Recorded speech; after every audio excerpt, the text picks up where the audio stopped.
Hello दोस्तों, स्वागत है आपका tech data with Anuj channel पर। आज हम सीखेंगे एक बहुत ही इम्पोर्टेंट और powerful concept, update view in SQL server. कई बार दोस्तों हम सोचते हैं कि व्यू में हम क्या अपडेट कर सकते हैं, कि व्यू में सिर्फ हम सेलेक्ट क्वेरी का ही यूज कर सकते हैं। जी हाँ दोस्तों, हम व्यू में अपडेट कर सकते हैं। उसमें हम इंसर्ट, अपडेट, डिलीट यानी कि डीएमएल ऑपरेशन हम परफॉर्म कर सकते हैं। बहुत से दोस्तों को ये कन्फ्यूजन होता है कि हम व्यू से अपडेट नहीं कर सकते हैं या कर सकते हैं, तो करेंगे तो कैसे करेंगे, या फिर करेंगे तो क्या-क्या उसमें हमको सावधानी बरतनी चाहिए। तो दोस्तों आज हम स्टेप बाय स्टेप एग्जांपल के साथ देखेंगे, तो वीडियो दोस्तों अंत तक ज़रूर देखिएगा, क्योंकि ये इंटरव्यू और रियल प्रोजेक्ट दोनों के लिए बहुत ही इम्पोर्टेंट है। चलो स्टार्ट करते हैं, हम व्यू में कैसे अपडेट को परफॉर्म करेंगे और कैसे हम insert, update, delete operation view के द्वारा हम परफॉर्म करेंगे। तो दोस्तों पहले ये समझते हैं what are the updatable view. Updatable view होता क्या है?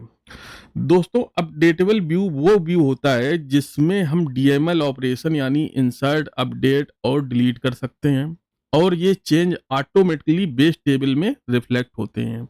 तो दोस्तों हमने यहाँ स्लाइड में लिख रखा है, ये view is a SQL server where you can perform DML operation. Means हम डीएमएल ऑपरेशन परफॉर्म करेंगे, change done in the view automatically reflect in the base table. जो भी चेंजेज होंगे वो हमारी बेस टेबल में रिफ्लेक्ट होंगे। दोस्तों जिस टेबल का व्यू बनाया है उसका बेस टेबल रिफ्लेक्ट जरूर होगा। ठीक है, तो useful in simplify data access and maintain security. Basically ये व्यू आपको हम पहले ही बता चुके हैं कि हमें सिंप्लीफिकेशन, क्वेरी का सिंप्लीफिकेशन और सिक्योरिटी को मेंटेन करने के लिए हम व्यू का यूज करते हैं। तो चलो दोस्तों देखते हैं इसके रूल्स क्या हैं, कि हम व्यू में जब हम अपडेट करेंगे तो हमें कौन कौन से रूल अप्लाई करने चाहिए और कौन कौन सी सावधानियां हमको बरतनी चाहिए कि हमको प्रॉपर हमारा डेटा मैनेज रहे। Rules for updatable view must be based on the single table. Means इसका मतलब है दोस्तों कि व्यू जनरली सिंगल टेबल पर ही बेस्ड होना चाहिए। अगर दोस्तों उसमें मल्टीपल टेबल इन्वॉल्व हैं, जैसे मल्टीपल टेबल, हम मल्टीपल ज्वाइन लगा के जो व्यू बनाते हैं, तो वो नहीं होना चाहिए। सिर्फ सिंगल टेबल अगर होगा तो हम व्यू में अपडेट करेंगे तो हमारा डेटा प्रॉपरली अपडेट होगा। Can not include aggregation, group by, distinct और यूनियन। तो दोस्तों यहाँ पे अगर हम जो भी क्वेरी का हमने व्यू बनाया है, अगर उसने एग्रीगेट फंक्शन यूज किया है, ग्रुप बाई फंक्शन यूज किया है, या डिस्टिंग या यूनियन यूज किया है, तो वो हमको इग्नोर करना होगा। अगर कोई क्वेरी लिखी सिर्फ हम एक सिंगल टेबल है तो हम व्यू में अपडेट कर सकते हैं, प्रॉपरली कर सकते हैं, लेकिन डेटा हमारा रॉन्ग हो जाएगा, तो हमें इसको अवॉइड करना पड़ेगा। जहाँ पे एग्रीगेशन फंक्शन है, ग्रुप बाई है और डिस्टिंग यूनियन यूज हुआ हो। Should not contain join. मैं आपको पहले ही बताया था कि ज्वाइन, अगर बहुत सारे ज्वाइन है अगर हमारे उस क्वेरी में, तो हम उसको अपडेट नहीं कर सकते हैं व्यू से पेरेंट टेबल को। और दोस्तों मस्ट इंक्लूड द प्राइमरी की कॉलम। व्यू में प्राइमरी की कॉलम होना बहुत जरूरी है। ठीक है, और अगर हम चाहते हैं केवल वैलिड रिकॉर्ड ही इंसर्ट हो तो हम यूज करते हैं with check option. Use with check option to enforce condition. मतलब ये हुआ, अगर हम चाहते हैं कि केवल वैलिड रिकॉर्ड ही इंसर्ट हो तो हम यूज करते हैं विथ चेक ऑप्शन। ये आपको दोस्तों याद रखना होगा अगर हम किसी व्यू में अपडेट करने की कोशिश कर रहे हैं। मींस सिंगल टेबल होनी चाहिए, एग्रीगेट फंक्शन अगर जिस क्वेरी में लगे हों, जिस जैसे हमने व्यू बनाया, कोई सेलेक्ट एवरेज निकाला है तो हम उसको इग्नोर करेंगे, aggregate function, group by, distinct. और ज्वाइन अगर हमारा उस क्वेरी में लिखा हो तो भी हम इग्नोर करेंगे। और प्राइमरी की कॉलम होना बहुत ज़रूरी है। अगर कोई सेलेक्ट क्वेरी में कोई, या प्राइमरी की कॉलम होना बहुत ज़रूरी है। अगर हम, और ये हमारा विथ चेक ऑप्शन हो गया। विथ चेक ऑप्शन का यूज हम आपको बताएंगे दोस्तों कैसे करते हैं। ठीक है, चलो अब दोस्तों एग्जाम्पल करके देखते हैं। दोस्तों चलो अब डेटा प्रिपेयर कर लेते हैं। तो दोस्तों यहाँ हमने पहले से एक स्क्रिप्ट एम्प्लॉय टेबल की बना के रखी है जिससे हमारा टाइम सेव हो सके।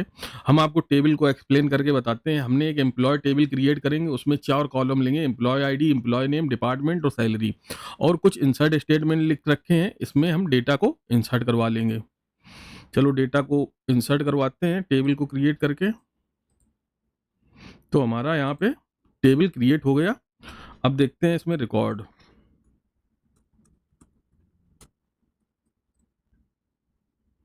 तो यहाँ पे दोस्तों हमने 4 रिकॉर्ड इंसर्ट करवाए, अनुज, रवि, स्नेहा और पूजा।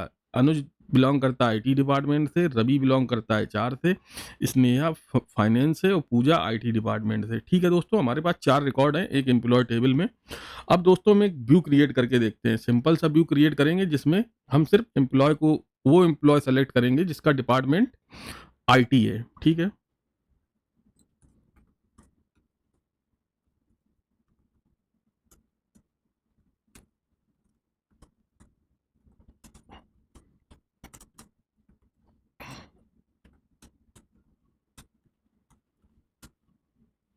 तो हमने दोस्तों इसमें 3 कॉलम लिए लिए हैं इस व्यू में। व्यू हमारा क्रिएट हो गया। अब दोस्तों व्यू को रन करके देखते हैं।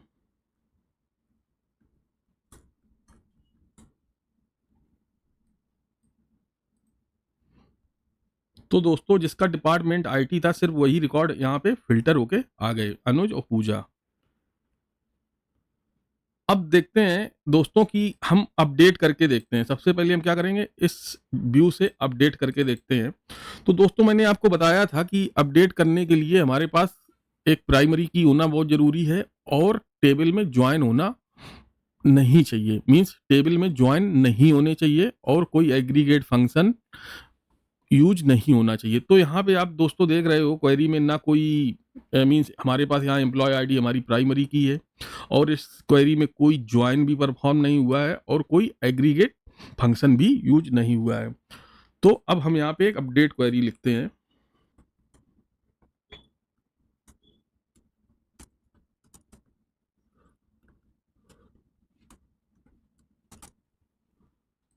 पहले हम यहाँ ये देखते हैं, यहाँ पे एम्प्लॉय आईडी 1 अनुज की सैलरी 50,000 है और पूजा की 55,000 है। अब हम यहाँ पे दोस्तों ये व्यू को अपडेट कर रहे हैं। व्यू से क्या कर रहे हैं, सैलरी को अपडेट कर रहे हैं जिसकी एम्प्लॉय आईडी 1 है। तो अनुज की एम्प्लॉय आईडी 1 है, इसकी सैलरी 50,000 थी, अब इसको 60,000 कर रहे हैं। तो अब दोस्तों इस केस में क्या होगा, व्यू तो हमारा अपडेट हो जाएगा लेकिन हमारा जो बेस टेबल है, बेस टेबल कौन सी है हमारी, एम्प्लॉय टेबल। ये जो टेबल है एम्प्लॉय टेबल वो हमारी बेस टेबल है, तो ये भी अपडेट होगी। मींस हमारा बेस टेबल ही रिफ्लेक्ट होगा ना। व्यू तो हमारी एक क्वेरी हो गई, मींस क्वेरी हो गई सिंपल एक टेस्ट फॉर्म में जो कि हमारी डेटाबेस में सेव हो रखी है। ठीक है, तो इसको यहाँ पे आप देख रहे हो, यहाँ पे दोस्तों आप देख रहे हो इसकी अनुज की सैलरी कितनी है, 50,000 है। अब हम इसकी सैलरी अपडेट कर रहे हैं एम्प्लॉय आईडी 1 की 60,000। तो 1 रो अफेक्टेड। अब पहले अब व्यू को एग्जीक्यूट करके देखते हैं।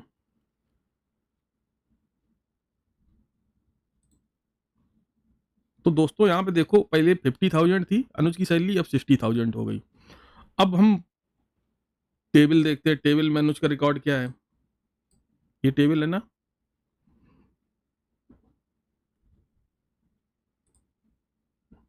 अब देखो हमारा यहाँ पे जो हमारी बेस टेबल थी इसमें भी 60,000 अपडेट हो गया। तो दोस्तों आपको ये समझ में यहाँ पे आया कि हम जब भी व्यू में अपडेट करेंगे तो हमारी पेरेंट टेबल या बेस टेबल जरूर अपडेट होगी। अब दोस्तों हम चेक ऑप्शन को आपको यूज करके बताते हैं, हम व्यू में कैसे चेक ऑप्शन का यूज करते हैं। ठीक है, तो पहले हम एक व्यू बनाएंगे।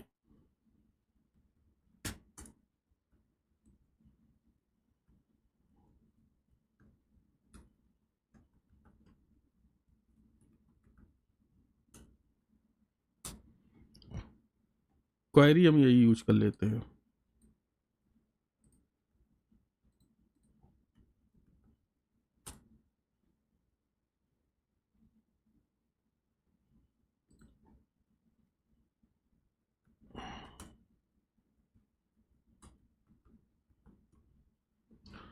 तो दोस्तों हमने एक व्यू क्रिएट किया है जिसमें व्यू का नाम है आईटी एम्प्लॉय डिटेल। यहाँ पे हमारा सिर्फ आईटी डिपार्टमेंट के एम्प्लॉय ही इस क्वेरी से रिटर्न होके आएंगे। अब हमने ये व्यू चेक ऑप्शन लगाया कि हमारा जो भी अपडेट हो वो वैलिड अपडेट होना चाहिए। अगर कुछ भी रॉन्ग होता है तो ये update with check option update नहीं होने देगा। तो इसको एग्जीक्यूट करके देखते हैं। ठीक है, अब इसमें इंसर्ट करके देखते हैं।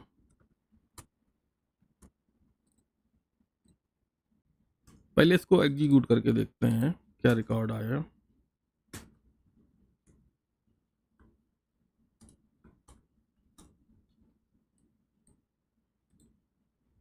तो वही रिकॉर्ड आया जो हमने आईटी डिपार्टमेंट का फिल्टर लगाया था, अनुज पूजा, ये रिटर्न आए।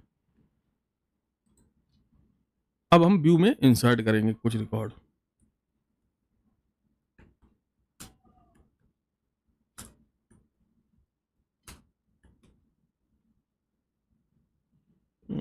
सैलरी वैल्यू,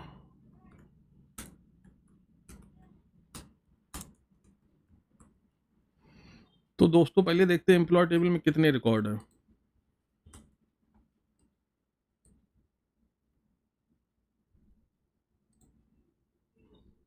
एम्प्लॉय टेबल में भी 4 रिकॉर्ड है, अनुज, रवि, स्नेहा एंड पूजा। ठीक है, 2 आईटी डिपार्टमेंट से बिलोंग करते हैं।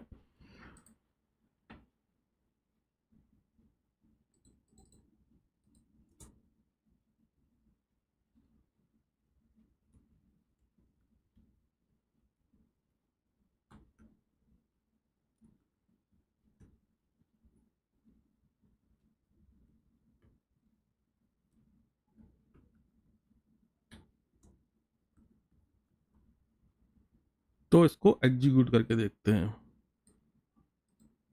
1 रो अफेक्टेड। तो अब हम व्यू में चेक करेंगे, व्यू को एग्जीक्यूट करेंगे। देखो अब आईटी डिपार्टमेंट में मीना भी ऐड हो गई, उसकी 58,000 हमने सैलरी डाली थी। अब एम्प्लॉय टेबल में भी देख लेते हैं रिकॉर्ड इंसर्ट हुआ, क्योंकि हमारा बेस टेबल जरूर इफेक्ट होगा। देखो यहाँ पे मीना इंसर्ट हो गई, मीना नया रिकॉर्ड हो गया हमारे बेस टेबल में, 58,000 सैलरी और आईटी डिपार्टमेंट। अब दोस्तों जो हमने रिकॉर्ड इंसर्ट किया था वो मीना का रिकॉर्ड इंसर्ट किया था, और आपने देखा कि इस व्यू में वो रिकॉर्ड प्रॉपर्ली इंसर्ट हो गया, आपने देखा। अब हम दोस्तों ट्राई करते हैं, हमारे पास पहले हम एम्प्लॉय टेबल देखते हैं, एम्प्लॉय टेबल। ठीक है, तो यहाँ पे हमारे पास कौन कौन से डिपार्टमेंट, आईटी, एचआर, फाइनेंस। हमें अगर हम दोस्तों अब एक एचआर डिपार्टमेंट का रिकॉर्ड इंसर्ट करके देखेंगे, क्या वो रिकॉर्ड इंसर्ट होगा? क्योंकि हमने ऑलरेडी यहाँ पे विथ चेक ऑप्शन लगा रखा है, तो यहाँ पे सिर्फ वो एम्प्लॉयज इस व्यू से ही इंसर्ट होंगे जिसका डिपार्टमेंट आईटी है।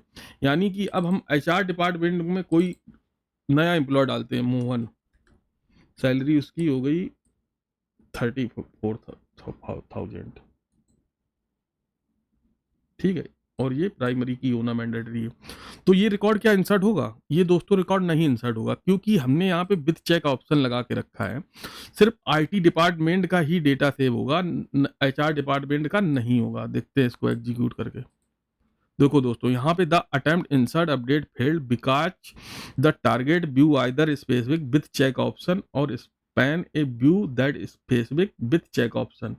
आपको समझ में आया? विथ चेक ऑप्शन अगर हमने नहीं लगाया होता तो रिकॉर्ड ये इंसर्ट हो जाता है। ठीक है, तो एक बार हम आपको इसको ड्रॉप करके दिखाते हैं ये रिकॉर्ड कैसे इंसर्ट होगा। तो एक दूसरा व्यू बना लेते हैं, यहाँ पे सारे डिपार्टमेंट हम सेलेक्ट करेंगे। ठीक है, ऑल एम्प्लॉय डिटेल, यहाँ पे एग्जीक्यूट कर दिया, तो हमारे पास यहाँ पे सारे एम्प्लॉय की डिटेल दिखेगी। देखो यहाँ पे दोस्तों सारे रिकॉर्ड आ रहे हैं, आईटी, एचआर, फाइनेंस, आईटी। अब हम इसमें इंसर्ट करके देखते हैं, ये हमारा नया वाला व्यू हो गया यहाँ पे। अब इसको इंसर्ट करके देखते तो इंसर्ट हो जाएगा ये देखो 1 रो अफेक्टेड हो गई। अब हम इसको एग्जीक्यूट करेंगे, ये देखो यहाँ पे मोहन इंसर्ट हो गया, 34,000 सैलरी है, एचआर डिपार्टमेंट है। अब दोस्तों डिलीट को परफॉर्म कर, आपने अपडेट देख लिया, अपडेट करके आपने सेलेक्ट देख लिया, मींस इंसर्ट भी देख लिया। अब आप डिलीट करके देखते हैं। तो हमने एक व्यू बनाया था आईटी एम्प्लॉय व्यू,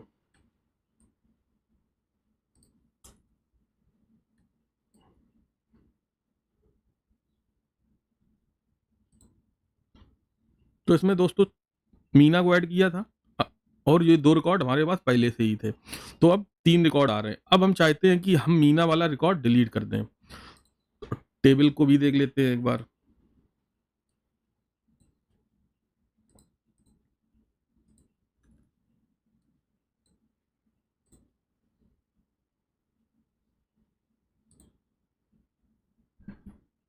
तो यहाँ पे आईटी डिपार्टमेंट के दोस्तों तीन एम्प्लॉय हैं, अनुज, पूजा और मीना।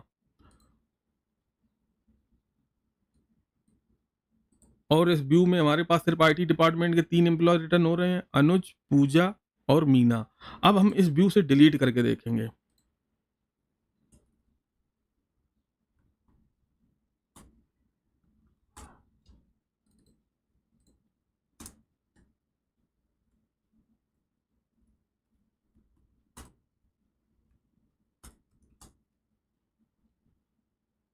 तो यहाँ पे दोस्तों हम मीना को डिलीट करते हैं और फिर ये मीना जो होगा हमारा व्यू में भी डिलीट हो जाएगा और पेरेंट टेबल में भी डिलीट हो जाएगा। ठीक है, 1 रो अफेक्टेड। अब व्यू में चेक करके देखते हैं। देखो यहाँ से मीना रिमूव हो गई। पेरेंट टेबल में देखते हैं जो हमारी बेस टेबल है, ये देखो यहाँ एम्प्लॉय आईडी 6 गायब हो गई जो मीना थी। ठीक है दोस्तों, ये आपको व्यू समझ में आया कि हम व्यू को कैसे अपडेट कर सकते हैं। तो दोस्तों आज हमने सीखा हम व्यू में अपडेट कैसे करेंगे, उसके डेफिनेशन देखा, रूल देखा और प्रैक्टिकल एग्जाम्पल भी आपने देखा। तो दोस्तों आप व्यू में अब आपको अगर अपडेट, डिलीट, इंसर्ट परफॉर्म हो तो आप इसको ईजिली से कर सकते हो। ये कॉन्सेप्ट इंटरव्यू में भी पूछा जाता है, क्या हम व्यू में अपडेट कर सकते हैं?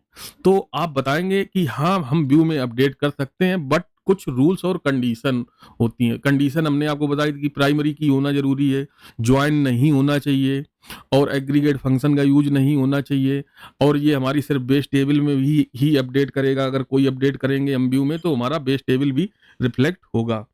ठीक दोस्तों, अगर आपको ये वीडियो पसंद आया हो तो लाइक करें, शेयर करें और सब्सक्राइब जरूर करें tech data with Anuj channel को, ताकि हम आपको ऐसे ही सिक्वल के वीडियो और भी आपको हम बना के आपको सिखाते रहें। इससे दोस्तों हमको मोटिवेशन मिलेगा अगर आप सब्सक्राइब करेंगे और अपने दोस्तों के साथ शेयर करेंगे इसको। मिलते हैं अगले वीडियो में। थैंक यू दोस्तों।